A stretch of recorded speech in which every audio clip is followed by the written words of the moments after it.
How you doing, YouTube? This is Gunner Restarting 67 bringing you another YouTube video. Today's YouTube video is going to be on I'm done prepping, prepper burnout, prepper fatigue. Alright, let's get into it, YouTube. I'm done prepping, and it's probably caused by prepper burnout or prepper fatigue. How many times have you heard this? If you're in the preparedness community and you have the luxury of having a couple of like-minded people around you that are also preppers, how many times have you heard people sit down there and say, you know what, I'm done prepping? I've heard it quite a bit. I've sat back and heard that from individuals that have been prepping for only a couple of years to recently. I had a buddy that's been prepping for 28 years tell me, hey, I'm done prepping. There's no use anymore. Everything's going on in the world between what's going on in Eastern Europe, the Middle East, our financial issues that are plaguing the United States, the crisis at our southern border, corrupt politicians, all of this just piles on, and sometimes it just looks like no matter what we do, we can't prepare for all of it. So it gets really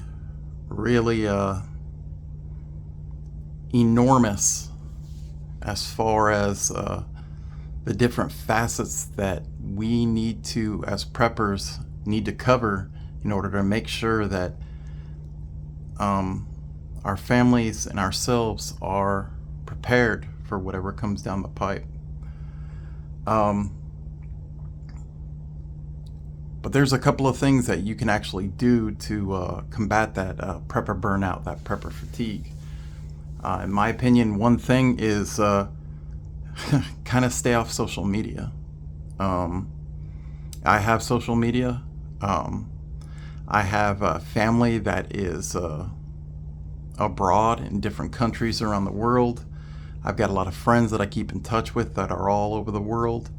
And I got family members that are scattered all across the United States. And for all of my American citizens out there, you know how big the US is. It's vast. So sometimes the best way to keep in touch is social media. It's definitely easy. A lot easier to keep in contact with those individuals that are in greater distances away from us.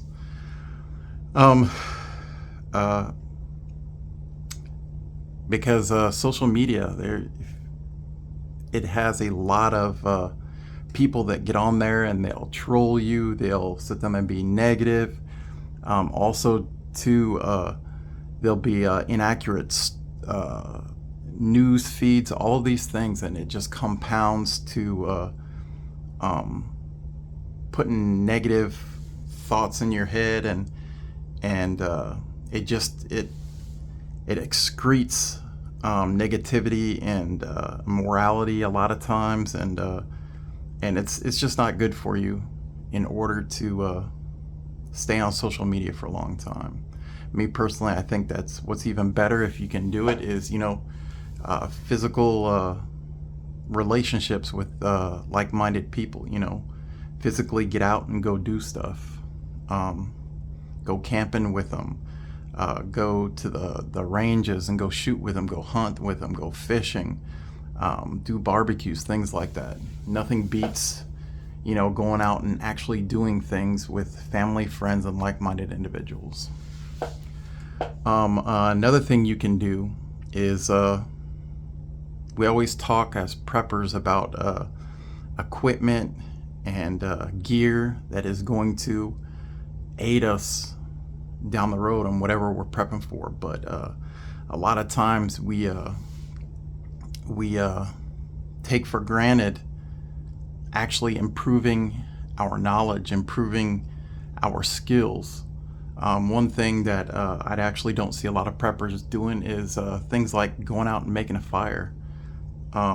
going out and actually hunting, going out and actually fishing, um, going out and actually collecting rainwater and purifying it and ensuring that it's potable to consume. Going camping. I mean, utilizing these prepper skills that we're going to need to come out the other side of any type of disaster or hardship that we are preparing for. Another thing you can do is kind of focus on your physical fitness and your health. You focus on, staying in the gym, going and doing cardio, doing aerobic and anaerobic exercise, and keep yourself fit will automatically roll into 90% of the time keeping yourself healthy. And when you have a healthy body, you have a healthy mind. One of the other things you can do to kind of negate, prepper burnout, prepper fatigue, is spending time with your family. I have a little girl, and she was born while I was in the Marine Corps, and I didn't get to spend a whole lot of time with her when she was probably from the time that she was born all the way until she was 6 years old, because I was either always deployed, always training, and it made it really, really hard to spend time with her. She's one of the main reasons, her and my wife, why I decided to retire from the Marine Corps. It just got to the point where I was sacrificing so much time with my wife and my daughter that it wasn't worth it anymore. And I'll never get that time back. But what I can do now is give them the attention and that time that they deserve and they need, and I can use that time to also teach them prepper skills. Go camping, go hunting, go fishing, do things that bring us closer together as a family.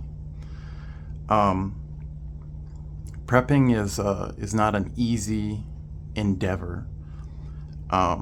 We sit back and we take a look at the challenges and the events that take place in our modern world, and it gets extremely overwhelming. And just dealing with normal life is hard, but then you throw onto our plates the fact of potential disasters, man-made and natural, and sometimes it can look really, really bleak. But again, if you do some of these basic things, you can kind of avoid prepper burnout and prepper fatigue. Stay off social media. Make sure that you stay physically fit. Make sure you eat healthy. You stay healthy. Make sure that you go out and create actual physical connections with like-minded individuals, family, and friends. And you spend as much time with your family, and you can potentially avoid prepper burnout, prepper fatigue, and you can continue to prep. All right, YouTube, that's enough for today. If you like this video, please hit that like button. If you like this content, please hit that subscribe button. In the comments below, let me know what you like, what you don't like. And this is Gunner Restarting 67. I'm out.